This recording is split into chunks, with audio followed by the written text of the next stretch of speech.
And here we go. You're watching Philadelphia 76ers Now by Chat Sports. I'm your host, Chase Sr. Juicy Sixers rumors to get to ahead of tomorrow's NBA trade deadline, and maybe a James Harden and Ben Simmons deal is going to happen before then. According to ESPN's Brian Windhorst, there is serious momentum between a trade happening between the Philadelphia 76ers and the Brooklyn Nets involving Ben Simmons and James Harden. Here's the report from Brian Windhorst on ESPN this morning. We'll break this down, take a look at the numbers, and I'll give you my take as to what could happen with this trade. The teams are absolutely engaged in trade discussions. I know there are people saying things on the record, acting like that's not happening, but it is absolutely happening. There's definite motivation from both sides to make this fall into place. The Sixers were out there yesterday having trade negotiations with other teams looking to clear roster spots, looking to move other players on their roster, including Tobias Harris, in what looks like ancillary moves to support a James Harden arrival in Philadelphia.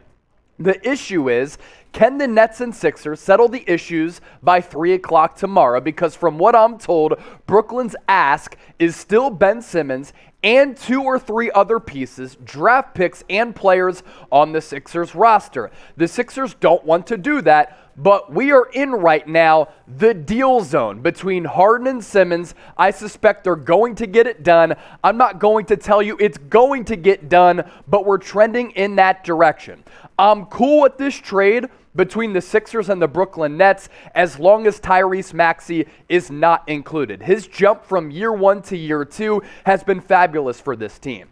His on-court impact has been tremendous for Philadelphia, and I think he's going to continue to evolve and grow into being a star. But the Sixers are without ball handlers, and if you trade away Tyrese Maxey and get James Harden, that doesn't solve many of your issues. And with Tyrese Maxey, I think you can win right now in the current moment, but also build into the future. And I think that's the smartest way to build your basketball team. So I want to gauge where Philadelphia is at with these rumors coming out from Brian Windhorst. A couple of months ago, a couple of weeks ago, it seemed as though this type of deal would be impossible. But James Harden has sat out the last couple of games with hamstring issues, and the Brooklyn Nets are spiraling downward, having lost 9 games in a row. And according to Windy, the relationship between Harden as well as Kyrie Irving is in the tank right now. But do you want Daryl Morey to pull the trigger? Type T for trade, type P for pass. Get those votes in the comment section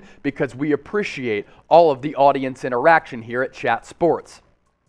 Now, after Philadelphia lost to the Phoenix Suns in an awesome game that went back and forth as we were riding the seesaw at the Wells Fargo Center between the best team in the NBA in the Phoenix Suns and a team that's really been trending upward since Christmas in Philadelphia, Doc Rivers had something very interesting to say. Quote, "We have no choice. We need another guard." Now, it wouldn't make sense to make this deal to bring James Harden into Philadelphia if you were to trade away Tyrese Maxey, because you're not solving many of your issues if you're getting rid of one of your primary ball handlers and bringing one in for James Harden. And I think, and at least I hope, that Daryl Morey is smart enough to realize that Tyrese Maxey is really one of the best young players at the guard spot in the NBA. And him on the court with James Harden gives you 2 primary ball handlers. And even if you don't want Tyrese Maxey in that starting lineup, you can have him run your second unit, have James Harden be the primary point guard in that starting 5, and that gives you so much more depth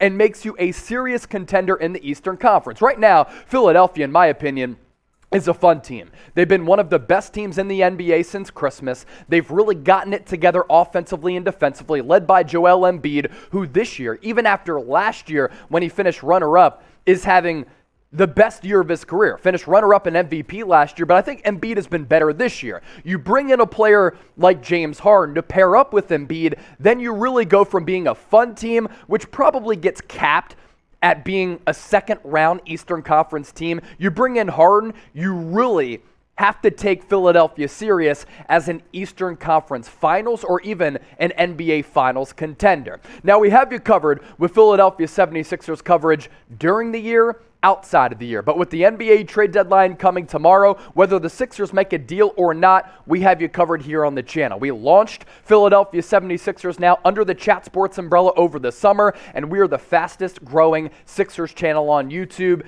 hitting you with multiple videos per week covering the latest Sixers news and rumors. So make sure you hit that red subscribe button down below. Let's get to 4K subs by the end of the week.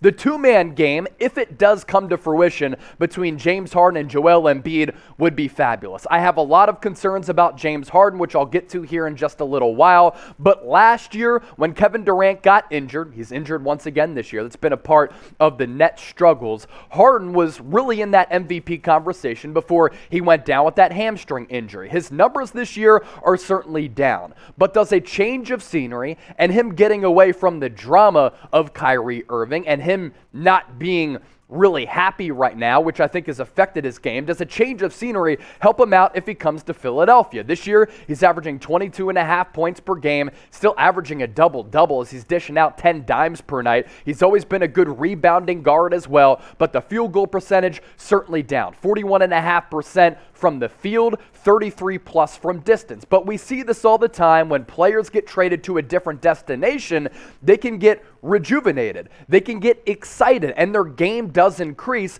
by going to a place in which they fit more seamlessly on the roster, but that change of scenery allows them to really bring the best out of their game. And if James Harden is teamed up with Joel Embiid, who is the leading scorer in the NBA up to this point, I think it could really help his offensive arsenal because the main focus won't be on him, and Embiid in the process will also get helped out as well. This year, Embiid has been absolutely fabulous. I think he's the best player in the NBA right now because Kevin Durant is out of the lineup. He's put the Philadelphia 76ers on his back, and he really does encapsulate what an MVP does and what an MVP can play like night in, night out. 29 points per game this year, almost 11 rebounds. He's shooting just shy of 50% from the hardwood, and as a 7+ footer, almost 36% from three.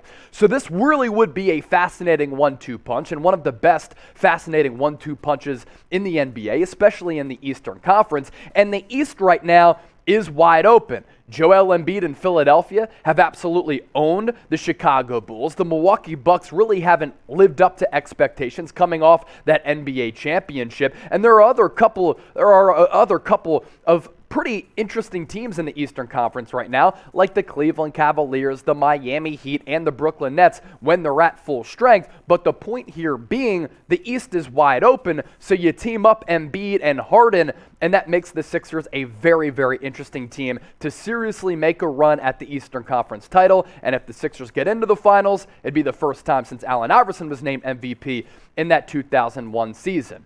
Now, on our main Chat Sports YouTube channel, we are approaching 280,000 subscribers. And as the deals come in on Thursday leading up to the NBA trade deadline, we have you covered. So make sure you subscribe and join myself as well as Harrison Graham by plugging in that link down below, youtube.com/chatsportstv. Subscribe, turn on those notifications, because when we go live, you will be notified. I will also be doing a solo live show on our main Chat Sports YouTube channel at 4 o'clock Eastern today as we record this on Wednesday. Look forward to seeing a bunch of Sixers fans in the chat. This is the potential starting lineup for Philadelphia, depending on which players get sent away. So let's just move forward with just realizing, okay, maybe Ben Simmons gets dealt, maybe Seth Curry is in that package as well as draft capital, because if you remember, there were a bevy of picks that Brooklyn gave up in order to trade for James Harden in that deal with the Houston Rockets last year. So a starting five of Tyrese Maxey, James Harden, gives you two ball handlers. Then you have Tobias Harris on the wing, whose numbers have really increased the last couple of weeks. He was excellent against the Phoenix Suns. He is your wing. You keep Matisse Thybulle. Maybe he gets traded away as well. But if you have him in that starting lineup, he gives you one of the best wing defenders in the NBA. And then the anchor down in the post is Embiid, who I think up to this point is the NBA MVP. That starting lineup right there makes the Philadelphia 76ers very, very dangerous. Now, I teased this earlier. I have plenty of concerns about James Harden. He wasn't happy in Houston. He forced his way out. He's not happy now with the Brooklyn Nets. He might be forcing his way out once again. His numbers have continued to go down the last couple of years. His field goal percentage, his points per game, some of the worst that they've been in those statistical categories all throughout his NBA career. And as we know, James Harden has never taken great onus on being in the best physical shape. But does reuniting with Daryl Morey, teaming up with Joel Embiid, reinvigorate him to a certain degree? And in turn, does he get in better shape? Does he become a better offensive player when the pressure is not solely on him teaming up with Joel Embiid? I have concerns about how he ages. He's in his early 30s. He continues to get injured the last couple of years with these hamstring issues. But James Harden is still one of the best offensive players in the NBA today. And while he might not be good at the back end of a contract extension, if he were to sign a 4 or 5 year deal, you are opening up your title contention window over the next 1, 2, or 3 years and maximizing the prime years of Joel Embiid, which is what I've been saying all along that Daryl Morey has to take advantage of. My last question for you before we head on out of here, and honestly, we might be pushing out another video later today if a trade does happen. That's why you subscribe. Is a Simmons-Harden trade going to go down? You let me know in the comments section, Philadelphia. Type Y for yes, type N for no. Another reminder, live on our main Chat Sports YouTube channel, and we have you covered with all of the Sixers content right here on 76ers Now.